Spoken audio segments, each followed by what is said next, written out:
ఇశ్రాయేలు కాపరి విశ్వముని ఊపిరి, ఇశ్రాయేలు కాపరి విశ్వముని ఊపిరి, పరలోక సారథి ప్రభునా వారధి, పరలోక సారథి ప్రభునా వారధి, యేసు నా రథ సారథి నా హృదయ కాపరి. ఇశ్రాయేలు కాపరి విశ్వముని ఊపిరి, ఇశ్రాయేలు కాపరి విశ్వముని ఊపిరి.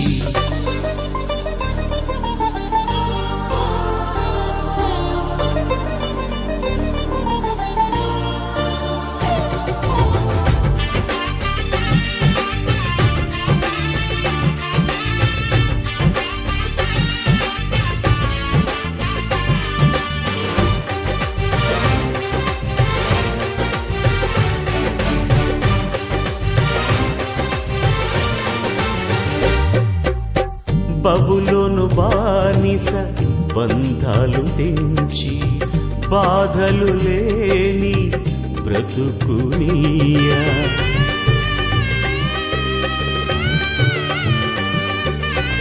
బబులోను బానిస బంధాలు తెంచి బాధలు లేని బ్రతుకునియా, సిలువ కాటాలో శ్రమల కౌగిటిలో, సిలువ కాటాలో శ్రమల కౌగిటిలో రక్తము కాచి రక్షణనిచ్చిన నా యేసయ్య, నీ రక్తము కాచి రక్షణనిచ్చిన నా యేసయ్య.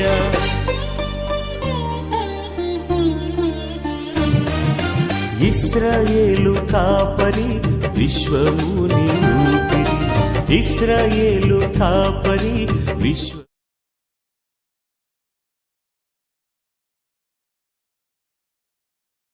ఆయన తన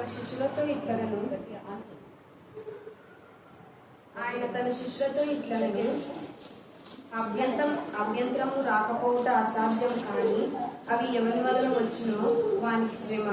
వాడి చిన్నవారిలో ఒకరికి అభ్యంతరం కలుగజేయుట కంటే వాని మెడకు తిరుగటి రాయి కట్టబడి సముద్రంలో పడద్రోయబడుట వానికి మేలు.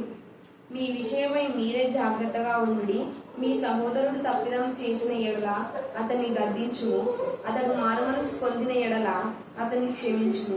అతడు ఒక దినమున 7 మారులు నీ ఎడల తప్పిదం చేసి 7 మారులు నీ వైపు తిరిగి మారుమనసు పొందిన ఎడల అతన్ని క్షమింపవలెను. అపోస్తలులు మా విశ్వాసము వృద్ధి పొందించమని ప్రభుతో చెప్పారు.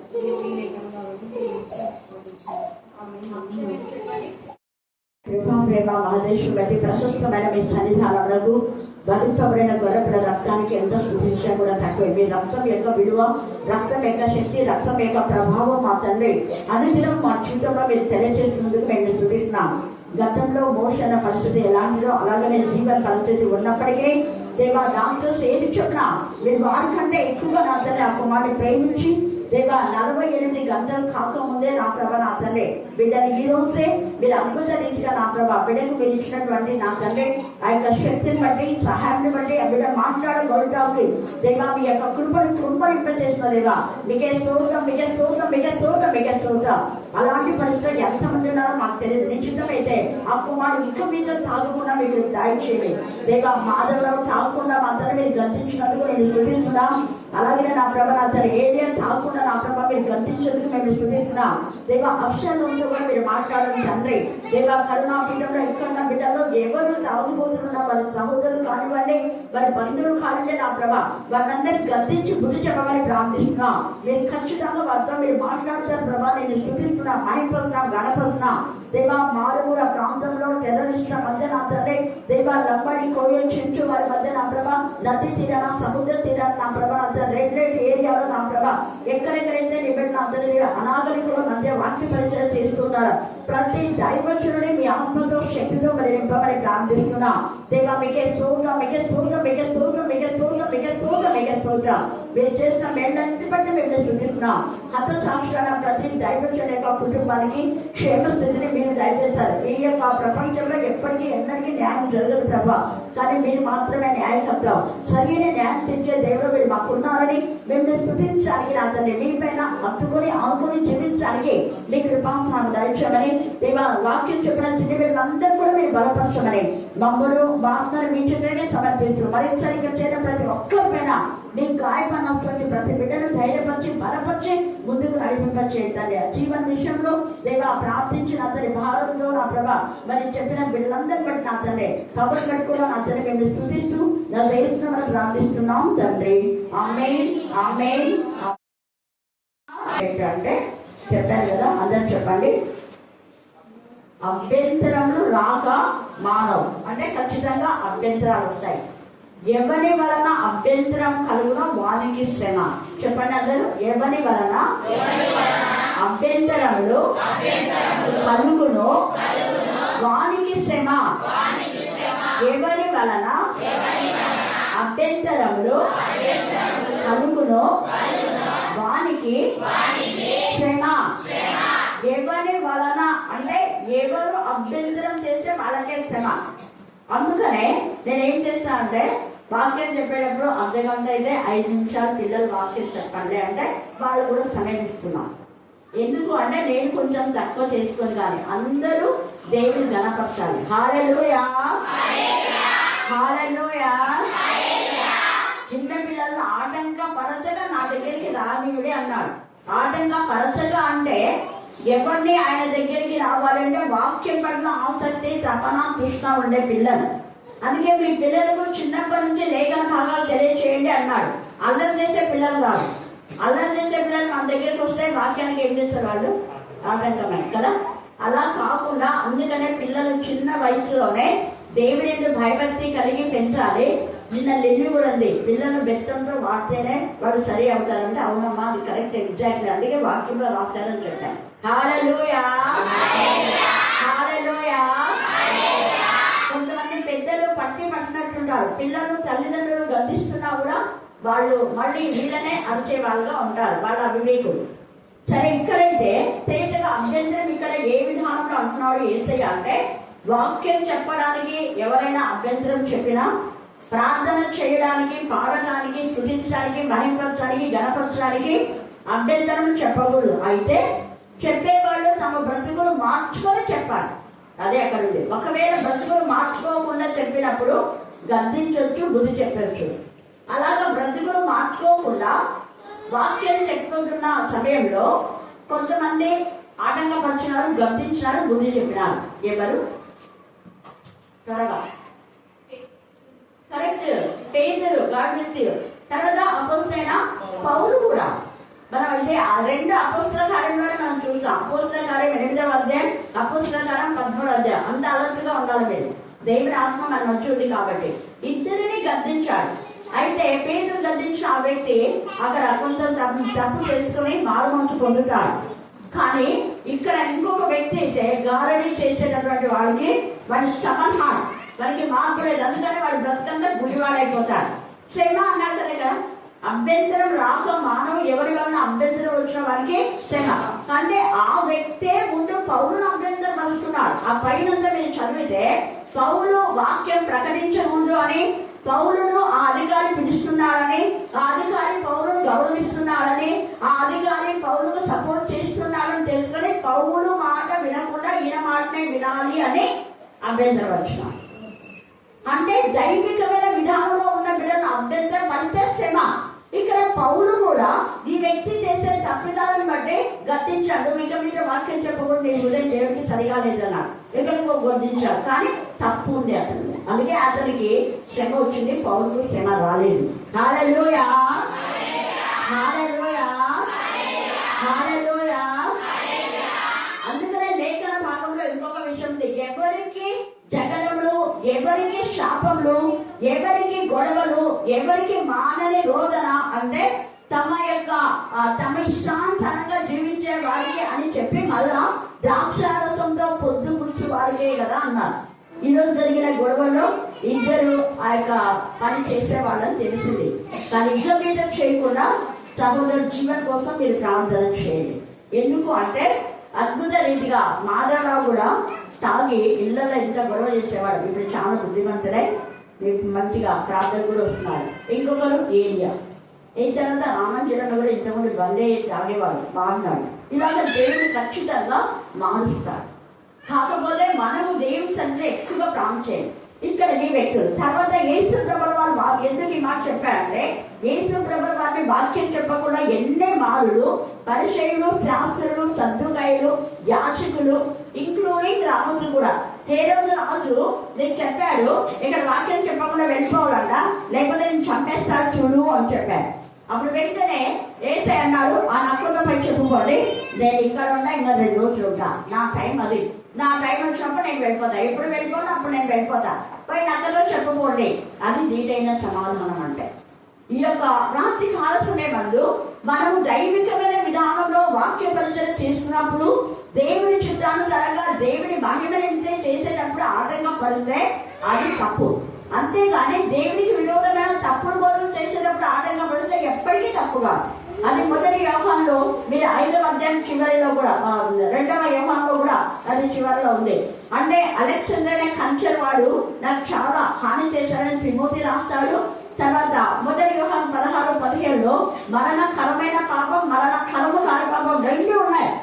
ఆ విషయము మీరు దేవుని ప్రార్థన చేయాలి. కానీ మరణకరమైన పాపం విషయమే ప్రార్థన చేయాలని నేను అనడం లేదు అని అంటాను. అదే 2వ యోహానులో దేవునికి విరోధమైన బోధ తెచ్చేటటువంటి వారికి శుభం అని కూడా చెప్పొద్దు. అలాంటి వ్యక్తి ఇంట్లో కూడా రానియద్దు అంటే ఆటంకం చేయాలి. చేసినా తప్పు లేదు, ఎందుకు దేవుడే చెప్పాడు కాబట్టి. ఇక్కడ వీళ్ళందరూ చేస్తున్నారు కాబట్టి హేరోదు అభ్యంతరం చేసినాడు, ఫరో కూడా దేవుని యొక్క బలి అర్పించకుండా అభ్యంతరం చేసినాడు. అందుకని ఫరో చేసిన అవివేకం పనికి వాళ్ళకి అందరికీ శిక్ష, శ్రమ వచ్చింది. అభ్యంతరం ఎవరి వల్ల వస్తే మనకి శ్రమ. ఫరో యొక్క రాజ్యంలో వాళ్ళ సైనిక దళాలకు అందరికి మొత్తం టోటల్ వచ్చేసింది. అలాగనే హామాను దేవుని గణపరచకుండా దేవుని విరోధమైన విధానంలో దేవుని పిల్లల పైన చేయని నేరారోపణ చేశాడు కాబట్టి అతని యొక్క మరి ఎవరెవరైతే అనుచరులు ఉన్నారో వాళ్ళందరికీ శిక్ష వచ్చింది. శ్రమ. ఎందుకు ఆ శ్రమ అంటే దేవుని బిడ్డలకు వ్యతిరేకంగా ఉండే శ్రమ.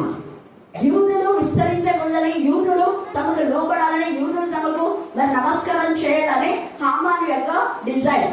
అయితే దైవికమైన విధానంలో వీళ్ళున్నారు, వీళ్ళు వాక్యానికి లోబడుతున్నారు. నేను తల వంచము, మీకు నమస్కారం చేయము.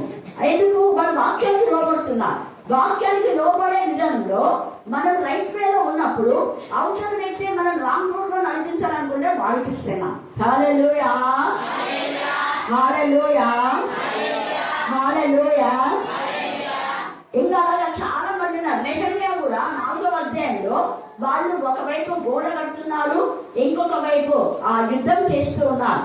అలాంటప్పుడు ఈ యొక్క వాళ్ళంతా కూడా సన్బలటు, టోబియా వీళ్ళంతా కూడా దేవునికి విరోధమైన విధానంలో, అంటే ఈ సన్బలటు, టోబియాలు అన్య స్త్రీలను వివాహం చేసుకుని దేవుని మందిరంలోనే వచ్చి మందిరాన్ని బాగు చేస్తున్నారు వాళ్ళు.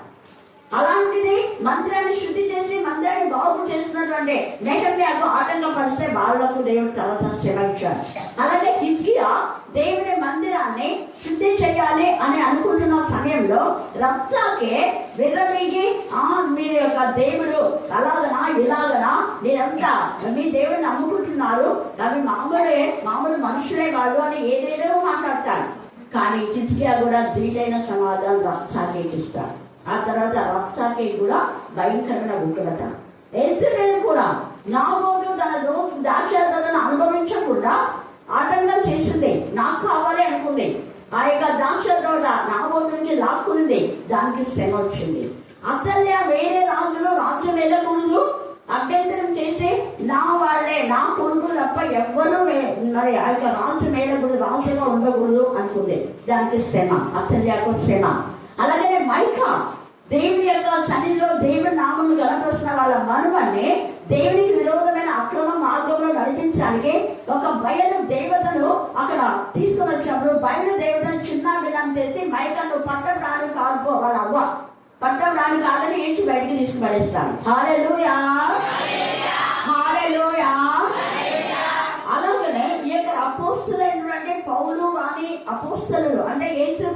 శిష్యులు ఎక్కడ అభ్యంతరం చేసినా అక్కడంతా వాళ్ళకు ఉగ్రత వస్తుంది అని చెప్పి అపోస్తుల కార్యంలోనే 17వ అధ్యాయంలో ఉంది, 10వ అధ్యాయంలో, 14వ అధ్యాయంలో కూడా ఉంది. దేవుడు అద్భుత రీతిగా ఎలాంటి అద్భుతాలు చేశాడంటే అక్కడ మళ్ళీ పేతురు అంటారు అపోస్తుల కార్యం 10వ అధ్యాయంలో, అక్కడ వాళ్ళు ఇంకా బ్యాప్టిజం తీసుకోరు. కొంతమంది యొక్క బోధ బ్యాప్టిజం తీసుకుంటేనే పరిశుద్ధాత్మ వస్తాడని, అలాగే రాయలేదు. బ్యాప్టిజం తీసుకునకుండా కూడా పరిశుద్ధాత్మ రావచ్చు. పరిశుద్ధాత్మ మారు మనసు పొంది శుద్ధి చేయబడిన హృదయంలో ఆయన ప్రవేశిస్తాడు. బ్యాప్టిజం తీసుకున్న శుద్ధీకరణ లేని హృదయంలో పరిశుద్ధాత్మను ప్రవేశించడు. అక్రమ, అవినీతి, అన్యాయంతో ఉండే వాళ్ళు మాట్లాడేటువంటి వాక్యం కానీ చెప్పిన బోధలు కానీ అవి పరిశుద్ధాత్మతో కూడినవి కావు. అందుకని అక్కడ మనం పేతురు వాక్యం చెప్పినప్పుడు వాళ్ళు ఇంకా బ్యాప్టిజం తీసుకోలేదు, వారి పాప క్షమాపణ పొందలేదు, మారుమనసు పొందలేదు. బట్ అక్కడ వాక్యం ద్వారా వారి హృదయాన్ని శుద్ధి చేసుకున్నారు, పశ్చాత్తాపన్నారు. అప్పుడు మారు మనసు విషయమే బ్యాప్టిజం తీసుకోలేదు, బట్ వాళ్ళ వాక్యము ద్వారా వాళ్ళ తప్పేంటో తెలుసుకొని పశ్చాత్తాపడి దేవుడికి తమ హృదయాలను అంగీకరించి, దేవా మా హృదయాలను స్వీకరించి ప్రభా అన్న వెంటనే పరిశుద్ధాత్ముడు వాళ్ళపైకి వచ్చి వాళ్ళ భాషలతో మాట్లాడినారు. ఇంకా కొన్ని తప్పుడు బోధలు అభ్యంతరాలు అంటే మీరు భాషతో మాట్లాడకూడదు అంటుంటారు, అభ్యంతరం. కానీ అక్కడ వాళ్ళు భాషతో మాట్లాడారు. భాషతో మాట్లాడే వాళ్ళని ఆటంకపరచొద్దండి అన్నారు. కాకపోతే సంఘంలో గట్టిగా మాట్లాడకూడదు, ఇంట్లో ఎంతసేపు అయినా మాట్లాడుకోవచ్చు. అర్థం కాని చోట మాట్లాడొద్దు అని అర్థం. అర్థం కాని చోట మాట్లాడితే వ్యర్థం, దేవునికి మహిమకరంగా ఎంతసేపైనా నువ్వు ఇంట్లో మాట్లాడుకోవచ్చు. అది దేవుడితో మాట్లాడుతున్నావు, మనుషులతో మాట్లాడుతూ కాదు. అలా భాషతో మాట్లాడేవారు తనకి క్షేమాభివృద్ధి కలుగ తీసుకుంటారంట. చాలా మంది తప్పుడు బోధలు ఇలా చేస్తుంటారు, ఏమేమో వ్యంగ్యంగా మాట్లాడుతుంటారు అనమాట. కానీ పరిశుద్ధాత్ముడు ఇక భాషతో మాట్లాడేది 2 విధాలైన విధానంలో. ఒకటి అన్య భాష అంటే మనకు తెలియని భాష, ఇంకొక భాష దేవదూతల భాష. అన్య భాషతో మాట్లాడితే ఆ భాష అంటే అన్య భాష మీన్స్ మనం తెలుగు వాళ్ళము, మనకు అన్య భాష అంటే ఇంగ్లీష్ అన్య భాషనే, హిందీ అన్య భాషనే కదా. అవన్నీ అది వచ్చిన వాళ్ళు ఇంటర్ప్రెషన్ చేయగలుగుతారు. కానీ దేవదూతలతో భాషతో మాట్లాడితే ఏ మనుషుడు కూడా ఇంటర్ప్రెషన్ చేయలేరు. అయితే ఆత్మ సంబంధులు చేయగలరు. అంటే పరిశుద్ధాత్మలో శక్తితో నింపబడిన వాళ్ళు మాత్రమే దేవదూతల భాషలతో మాట్లాడితే వారు ఇంటర్ప్రెషన్ చేయగలరు. మిగతా ఇంగ్లీష్ వచ్చిన వాళ్ళు వాళ్ళకు రక్షణ లేకపోయినా, వాళ్ళకు మార్మన్స్ లేకపోయినా, వాళ్ళకి ఇంగ్లీష్ నాలెడ్జ్ ఉంది కాబట్టి తెలుగులో మన వాక్యం చెప్పడం వాళ్ళు ఇంగ్లీష్ లో ట్రాన్స్లేషన్ చేయగలరు. అలాగే ఇంగ్లీష్ లో వాళ్ళు చెప్పినప్పుడు మీరు తెలుగులో ట్రాన్స్లేషన్ చేయగలరు. అది ఈ లోక సంబంధమైన విద్య. అందుకే 2 విధాలైన భాష అన్నమాట. మొదటి కొరింథీయులు తేలికగా మాట్లాడతారు. ఈ యొక్క మరి 10వ అధ్యాయంలో చూస్తే పేతురు వాక్యం చెప్పినప్పుడు అందరూ పరిశుద్ధాత్మతో విన్న వారందరూ అంట. మీరు 10వ అధ్యాయం చదువుకోండి, టైం లేదు కాబట్టి మీకు కేవలం లేఖన భాగాలు చెప్తున్నా. విన్న వారందరి పైన వాళ్ళు ఎవరంటే అన్యులు. చూసారా? హల్లెలూయా, హల్లెలూయా. వాళ్ళు విభ్రాంతి నందినారు. ఆశ్చర్యమైపోయింది, ఇదేంటి పరిశుద్ధాత్మ అంటే మనకే అనుకున్నాం కదా. అప్పుడంతా ఎలోమీలు, యూదులు, కప్పదోకీలు, తర్వాత ఇంకా ఇలా వేరే వేరే ప్రాంతం నుంచి వచ్చినటువంటి చెదిరిపోయిన వాళ్ళందరూ మాట్లాడారు. అప్పుడు ఇదేంటి మనం మన భాషతో మాట్లాడుతాం, మన ప్రాంత భాష మనకి ఎలా వచ్చింది, మనం ఇక్కడ కదా వలస వచ్చింది అనుకున్నారు. కానీ ఇక్కడ చూస్తే అంత అన్యులు కొర్నేలికి సంబంధించినటువంటి వ్యక్తులు వాళ్ళంతా. కారణం కొర్నేలి శుద్ధ హృదయంతో దేవుడి ఆత్మతో నింపబడిన వాడు ఆయన కూడా. అందుకనే దేవుడి స్వరాన్ని విన్నాడు, పేతురుని పిలిపించుకున్నాడు. అలాగా ఈ కొర్నేలి చెప్పినాడు అందరికీ, బాగా వినండి మీరు పేతురు వాక్యం. వాళ్ళు బాగా శ్రద్ధగా విన్నారు, వాళ్ళ హృదయాలు మార్చబడినాయి, పశ్చాత్తాపడ్డారు. వెంటనే పరిశుద్ధాత్మ వాళ్ళ హృదయంలోకి వచ్చేస్తుంది. ఏదే రక్తంలో వాళ్ళు కడిగేశాడు. అప్పుడు పేతురు అంటాడు, మన వలనే పరిశుద్ధాత్మను పొందిన వీరిని బాప్తిసం తీసుకోకుండా ఎవరు ఆటంకపరుస్తారు? ఎంత బాగా చెప్తారు. ఒకవేళ నేను ఆటంకపరిస్తే వాళ్ళ శిక్షనే.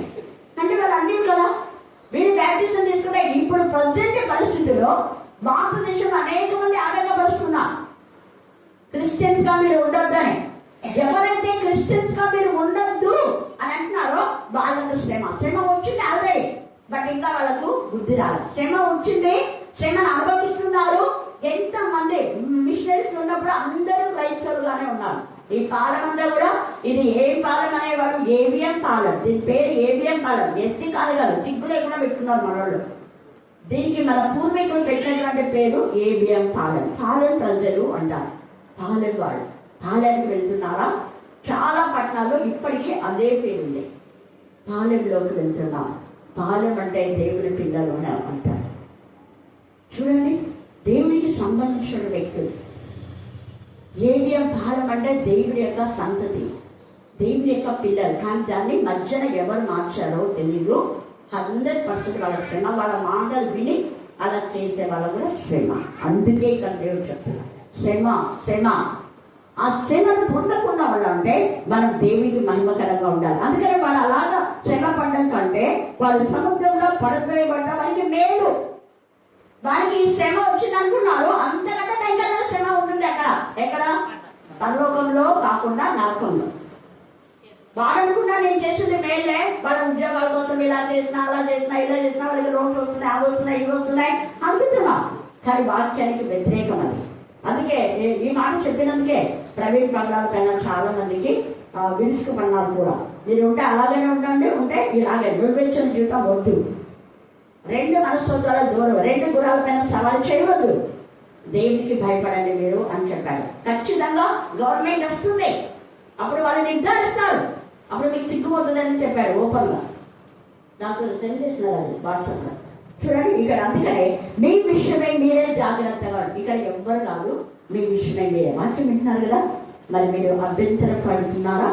వేరే వాళ్ళని అభ్యంతరం చేస్తున్నారా? ప్రార్థనకు వచ్చే వాళ్ళను, వాక్యం చదివే వాళ్ళను, వాక్యం చెప్పే వాళ్ళను తప్పు ఉంటే మీరు ఇలా గద్దించారు. పేతురు, అపోస్తలైన పౌలు, యేసుని కూడా గద్దిస్తారు. పరిశీలన శాస్త్రాలు మీరు ఏం బోధిస్తున్నారు? మీకు తెలీదా? ధర్మశాస్త్రం గురించి ఇంత పెద్దగా చెప్పేస్తున్నారు. మరి ఇదేనా మీరు తెలుసుకుని? న్యాయము కనికరం మీరు విడిచిపెట్టారు. న్యాయం లేదు మీకు, కనికరం లేదు, విశ్వాసం లేదు. విశ్వాసమే ఉంటే ఎందుకు మీరు ఇలా తప్పుడు బోధన చేస్తారు అనేసి ఘంటాపదంగా తెచ్చారు. అది మీకు తెలీదా అన్నారు. చదవలేదా? మీరే విశ్రాంతి దినాలు పాటించమని వాళ్ళు చెప్తున్నారే, కానీ ఇది చదవలేదా అని అన్నారు. ఇదాక పాప మాతో చెప్పింది 15వ అధ్యాయంలో. వడ్డీకి ఇవ్వరండి. వడ్డీకి అనే మాట న్యాయమైన విధానంలో ఉంది. కానీ ద్వితీయోపదేశ కాలం ఉంది. కమలు కూడా నేను పంపించాను. ఒకసారి కమలు అడిగిండు, అంటే ఎవరికి ఇవ్వకూడదు వడ్డీకి అంటే మన రక్త సంబంధులకు. ఇన్ ద సేమ్ వే మళ్ళీ తర్వాత అక్కడ అలా రక్త సంబంధులకు ఇవ్వకూడదు అని ఉంది కాబట్టి కొంతమంది లేదు అని చెప్తారు. అది కూడా అంత తప్పే. అంటే వాళ్ళు ఏం చేస్తారు? జాగ్రత్త పడతారు. మాకు వాళ్ళకి ఇస్తే మాకు వాళ్ళ దగ్గర నుంచి వడ్డారు కాబట్టి కొందరు లేదని చెప్దాంలే, అన్నిలోకి ఇవ్వచ్చు. అది ద్వితీయోపదేశ కాలం నుండి నేను చదువుకోవాలి. కానీ న్యాయమైన విధానం. లాభంలోకి ఇవ్వకూడదండి. లాభం అంటే 2 రూపాయలు, 3 రూపాయలు, 2 రూపాయలకు మించింది ఏదైనా 2 రూపాయలకి ఇవ్వడం కూడా తప్పే. ఎందుకు అంటే మనం లోన్ తీసుకుంటే మనకెంత పడుతుందో వడ్డీ అంతే వడ్డీతో వేరే వాళ్ళకి ఇవ్వచ్చు. అది ఆ విధానంలో అక్కడ మాట్లాడతారు. యథార్థమైనటువంటి బిడ్డలు నీతిగా నిశ్చయితగా లాభమును సంపాదించడం కోసమే చేయకూడదు. వ్యాపారం చేస్తున్నప్పుడు అది చేయదు. వ్యాపారం అన్నాడు దాంట్లో. వ్యాపారం అనేది చేయకూడదు. అది అవసరతల కోసం ఇవ్వండి అనేది ఉంది అక్కడ వాక్యంలో. ఇంకా చాలా చాలా ఉన్నాయి. మనం చదువుకుంటే తర్వాత ఇది ఇక్కడే ఉంది. మీ విషయమే మీరే జాగ్రత్తగా ఉండి మీ సహోదరుడు తప్పిదం చేసేలా అతను ఏం చేయాలంట? గద్దించింది. అందుకే పేతురు, పౌలు గద్దించారు. తర్వాత చూడండి, అతడు మారు మనసు పొందిన ఎడల అతని క్షమించుకో, నిన్ను వల్ల నీ పొరుగు వాడిని అన్నాడు. మనం ఏది రిసీవ్ చేస్తున్నామో అది ఇతరులకు ఇవ్వాలి. మనం తీసుకునేది ఒకటి, ఇచ్చేది ఒకటిగా ఉండకూడదు. అందుకని అన్నాడు, ఎంత చక్కగా అతను మారు మనసు పొందిన ఎడల అతని క్షమించుకో. మారు మనసు పొంది ఏం చేస్తాడు అతడు? మళ్ళా ఇక్కడ ఊకే అతను మారు మనసు పొందే క్షమించడం కాదు. ఈ క్షమాపణ ఎవరిని మనం క్షమించాలి అనేది ఇక్కడ క్లారిటీగా ఇస్తున్నాడు. అతడు ఒక దినంలో 7 మార్లు నీ ఎడల తప్పిదం చేసి 7 మార్లు నీ వైపు తిరిగి, నీ దగ్గరకు వచ్చి క్షమాపణ కోరితేనే క్షమించాలి. నీ వైపు తిరిగి ఏసై దగ్గరకు వచ్చి ఏసై వైపు తిరిగి క్షమాపణ కోరలేదు ఇస్కరియోతు మీద. అందుకే అతని పాపాలు నిలిచి ఉన్నాయి. అదే యేసు ప్రభు కూడా చెప్తారు, మీరు ఎవరి పాపం నిలిచి ఉండనిచ్చారో వాళ్ళు నిలిచి ఉంటాయి. ఎవరి పాపము క్షమిస్తారో వాళ్ళు క్షమించబడతాయి. ఎవరి పాపం అంటే ఎవడైతే నాకు తప్పైంది అని వచ్చి మన వైపు తిరిగి మన క్షమాభిక్ష కోరుతారో వాళ్ళకి మనం భిక్ష వేయాలి. క్షమిస్తున్నాను పోవాలి. అదే క్షమాభిక్ష అని ఉంది అక్కడ. క్షమించడం అనేది ఒక భిక్ష లాంటిది. అలాగనే అప్పు ఇవ్వడం కూడా ఒక భిక్ష లాంటిదే. అందుకే భిక్ష వేసిన వాడు, ఆ భిక్షను తీసుకున్న వాడు వేసిన వాడి మీద అథారిటీ చేయకూడదు. వాడు దాసుడే, అంటే చెప్పింది చేయాలి కానీ నెరవేయకూడదు. ఇప్పుడు రివర్స్ ఉంది. అప్పిచ్చిన వాళ్ళకంటే తీసుకున్నదే ఎక్కువైపోతుంది. వాడి మాటలే ఎక్కువైపోతున్నాయి. తీసుకున్నట్టు ఎప్పుడేమో లాలన మాటలు చేస్తారు, తెలియదలాగా. తీసుకున్న తర్వాత దుర్భాష. క్షమించడు దేవుడు. నువ్వు ఏ ఒప్పందం చేసుకున్నా ఒప్పందం ముందే ఒప్పందం చేసుకోండి. నువ్వు ఒక మాట కట్టుబడి మాటకు, అందుకే అది 15వ అధ్యాయంలో కూడా అది ఉంది. మాట ఇచ్చి వెంట తీయడు, మాట కట్టుబడతాడు. నష్టమైన మాట ప్రకారం చేయండి. అందుకే ఇక్కడ క్షమించమని అంటున్నాడు. నీ వైపు తిరిగి మారు మనసు పొందించిన ఎడలా అతన్ని క్షమించమని. అపోస్తలులు మా విశ్వాసం వృద్ధి పొందించమని ప్రభుతో చెప్పగా, ప్రభు మీరు ఆవగింజంత విశ్వాసం అంటే దీంట్లో చాలా ఉంది. మనం చాలాసార్లు నేర్చుకున్నాం, ఇంకొకసారి నేర్చుకున్నాం. అయితే ఆవగింజంటే పరిపూర్ణ, అంటే దేవుడికి ఇవ్వడం ద్వారా మనకు తక్కువ అవుతుందేమో అన్నది అల్ప విశ్వాసం, అవిశ్వాసం. దేవుడికి సమయం ఇస్తే నేను మళ్ళీ ఒక 5 అధ్యాయాలు చదువుకుంటుంటేనేమో మా స్టడీస్ని ఒక 5 మార్కులు ఎక్కువ వస్తుందేమో. దేవుడికి సమయం ఇవ్వకుండా ఉంటే ఆ ఇల్లు శుభ్రం చేసుకుంటా, ఆ పట్టించకుండా ఇంకేమైనా పని అయిపోతున్నాడేమో అని అనుకోవడం తప్పు. అలాగనే మనకు వచ్చినటువంటి దాంట్లో ఏదైనా అది దేవుడికి మనం కానుక ఇవ్వాలి. ఇవ్వకపోతే ఎట్లయినా పోతారు, మళ్ళీ చెప్తారు. మనకి ఏది వచ్చినా కూడా దేంట్లో ప్రతి దాంట్లో మనం దేవుడికి ఇవ్వాలి. ఇవ్వకపోతే నేను నుంచి దేవుడు ఎట్లయినా లాక్కుంటాం.